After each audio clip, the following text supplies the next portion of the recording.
Hello, ladies and gentlemen, and welcome to episode 4 of Shino. Welcome, happy to have you guys. I apologize for not having an episode last week. I just kind of fell behind on some things, prepping for my next streamer meetup, and just it was an off week. Reset this week, and now we're back at it, recording this Sunday, so you guys can watch it on Monday. So thank you guys for bearing with me, and let's just jump right into the questions.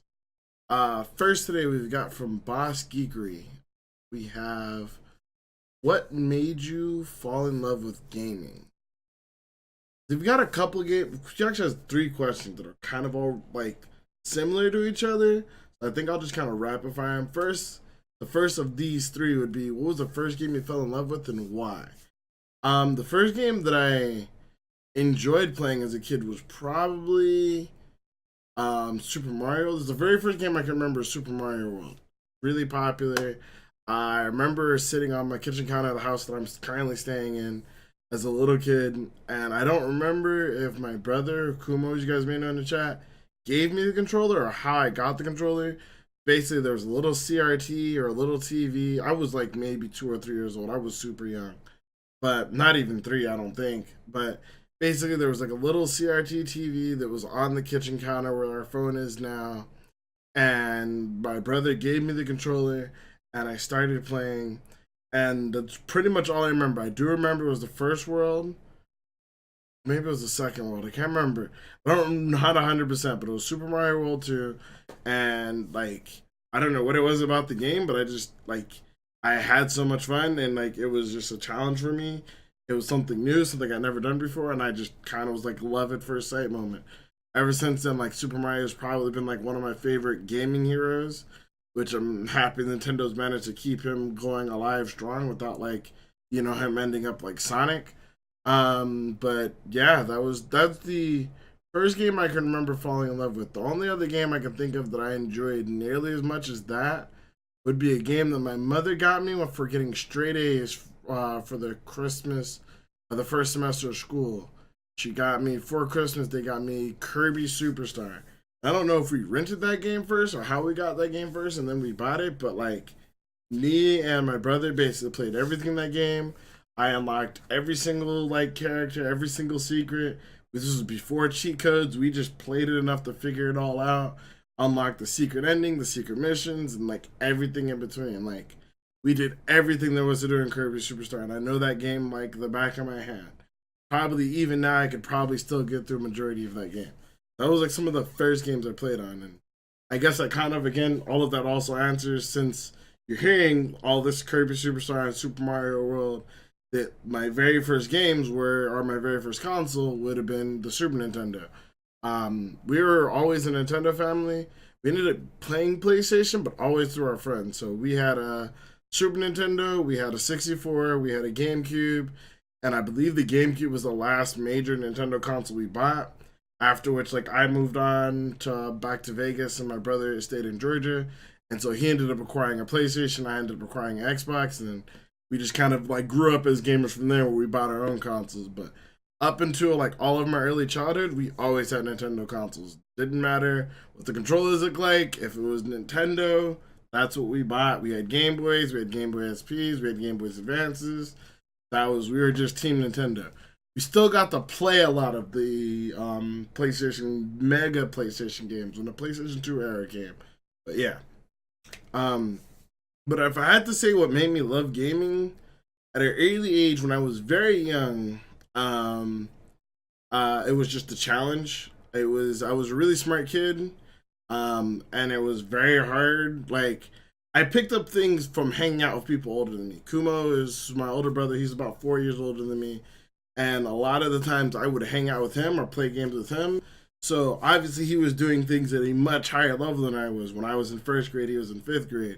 So if I would be watching him work on, his first grade or his fifth grade homework or math homework, even though most of the symbols don't make sense, I would just sit here and watch him go through it and then just slowly pick it up over time from just being around him. Same thing with other games like StarCraft and so on and so forth. So it was a lot of things that were tiered at my age were very easy for me because I spent so much time hanging out with someone older. I had already been exposed to so many things that were much more difficult. So gaming became the one thing which me and him did that pushed and challenged both of us all the time. He was good at one thing, I was good at another thing, and so gaming was like the one thing to where like we could always like level each other up, if you would. A lot of times, no matter what neighborhood, we'd moved all around the country, but no matter what neighborhood we lived in, me and him always ended up being two of the best two gamers. We lived in Vegas. We lived in Vegas. We were the two guys to beat. When we moved to Georgia, we were the two guys to beat. And then when I moved back to Vegas, we were still the two guys to beat, and back and forth. Wasn't until we finally split that I met a rival, anyone who could even compete like on the same level as my brother when this was like Smash Bros. And the games I was playing then. And then he met his friends or whatever who played, Counter Strike and all the things or whatever that where he was at his competitive level with. But for years, it didn't matter what neighborhood we went to, we would play other people, but it always came down to me versus him. And that was probably what I loved about it. Was like I loved competing. I was a bigger kid when I was younger. I was quite overweight, so I wouldn't even just say I was over. I was overweight. I had asthma, and it was really humid in a lot of places we lived in Georgia. So it was really hard to be super active outside. So even though I liked playing football, I liked playing basketball, I liked playing soccer, it was as a younger kid, it was really hard for me to keep up. Once I hit like middle school and being in Vegas, I lost a lot of weight, and then just kind of combination of puberty and going out to play with friends. Eventually, I just kind of like all evened out, or as my family say, I grew into the weight that I had. I didn't really lose weight, but I just grew into the weight that I had. Being 100 pounds in sixth grade was like a big deal, and everyone's like, "Oh, blah blah." The only cool thing about it was I was able to play football. I was one of the only sixth graders able to play football. But the thing is, like, I was 100 pounds in sixth grade and went into eighth grade, and I was only maybe like 120, 135. At no freshman year of high school, I was only weighed like 135. So, I maybe gained 30 pounds over the course of me going from 5 foot to 5'7", 5'8". So I just, like they said, I just kind of grew into the weight that I had, and it worked out a lot more for me back then. But that was probably why I enjoyed it. The other thing I would say, if I had one particular thing I loved, in particular, outside of the competitiveness of the games, was the stories. I really liked movies. I really liked books. But the one things I didn't like about them was just kind of the detachment. When everyone has that story that they really like and they really enjoy and they really relate with the protagonist, and then the character just seems to go off the rails and is doing their own thing. That used to really irritate me as a kid. Um, and so with gaming, a lot of the times when I was playing games like Fantasy Star Online, it was like I could kind of make up the story as I go. And even though some of those games would still kind of force you to do things, I could create my reasoning or justifications, being able to have control over it. You feel more like you're a part of it. It felt less like a story I was reading and more like my story, if you would. And it taught me a lot of things too. Like I said, I learned a lot about reading from playing Final Fantasies. Just trying to figure out words I didn't know or didn't understand. It's how I expanded my vocabulary. Again, just my brother was playing StarCraft and things like that when I was, in second grade. I was learning about politics. I was learning about like all sorts of words and things that you would never use in an average, everyday life of a first or second grade kid. So, but those would be one of the reasons why. That would be answering why I fell in love with video games, the stories, and the competitiveness. My very first video game was Super Mario, and the first game I fell in love with, probably the Super Mario or Kirby Superstar. My very first console would have been Super Nintendo. Those are my answers for those questions. So thank you for those, Boss Geekery. Next, we have a question. We have three questions, which I think these aren't as quick, but these are questions coming up from AJ the Siren. So thank you for these. The first question is: are there any conventions you're planning on going to over the upcoming year? I will be doing Level Up Expo this year in April. I intend to be doing TwitchCon.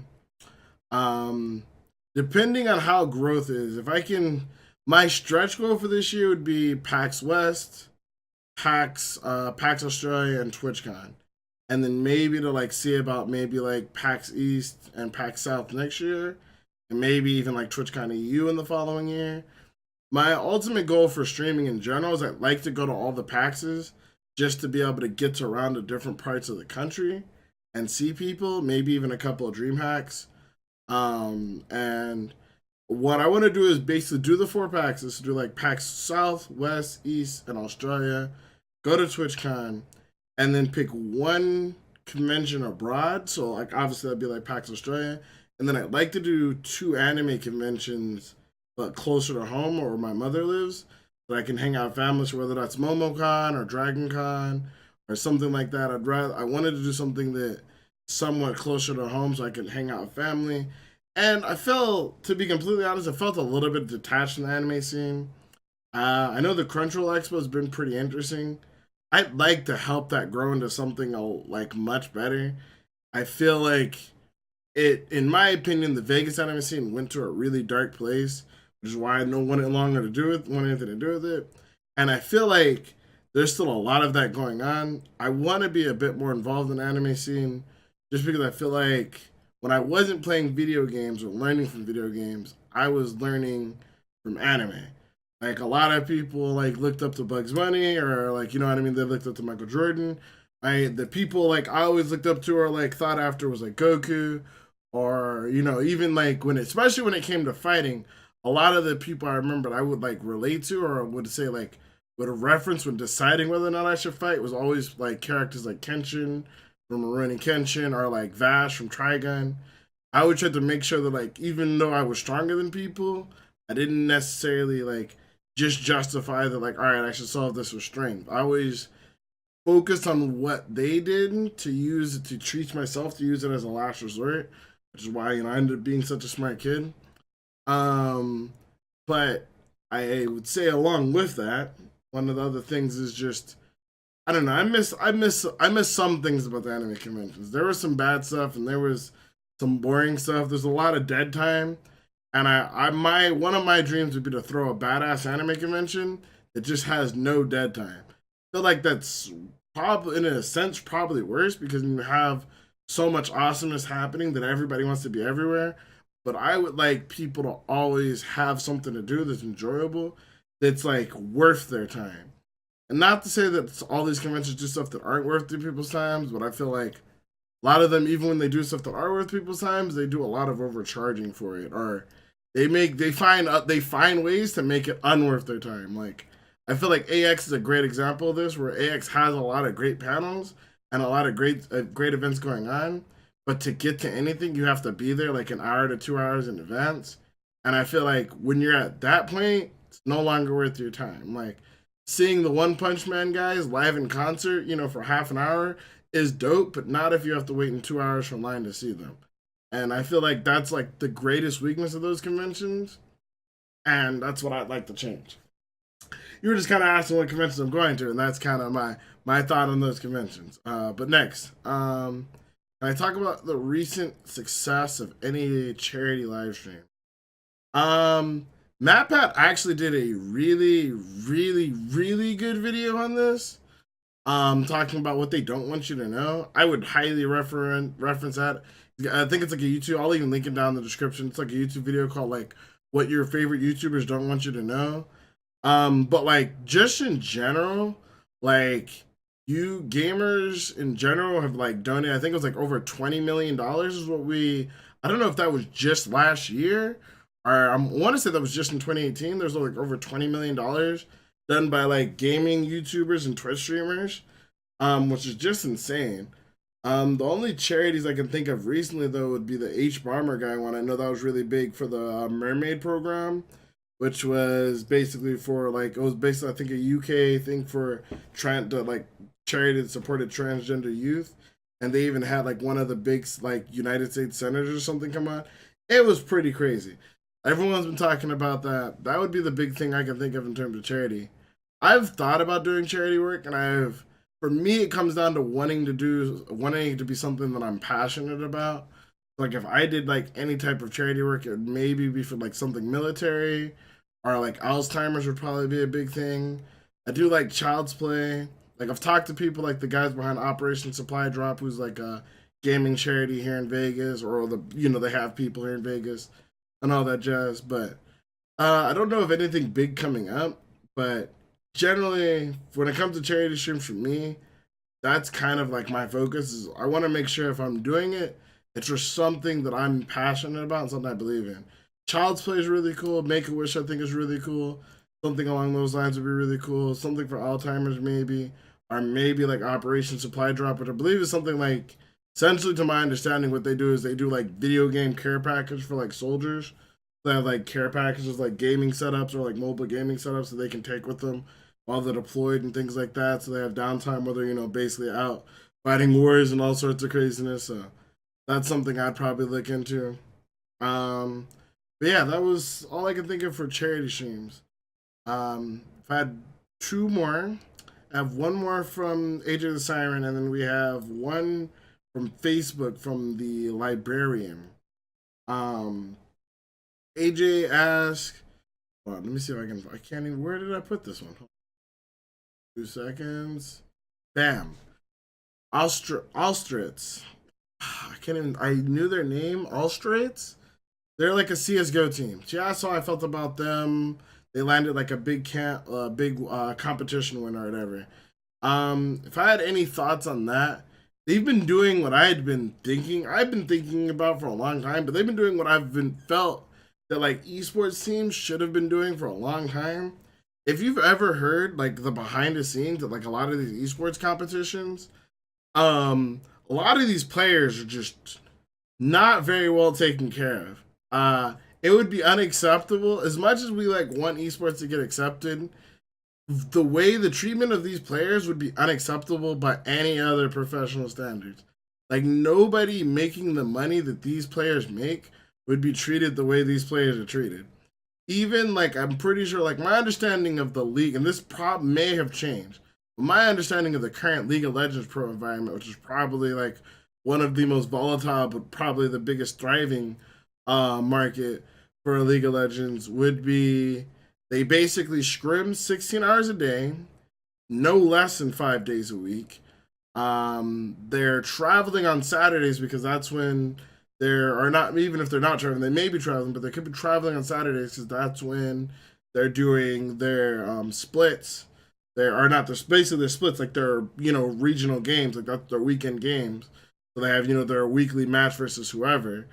And then on Sunday, I believe they may get a day off depending on situation, but they may have to do other content obligations like sponsorship obligations and things like that, like fan autographs or shoots or whatever.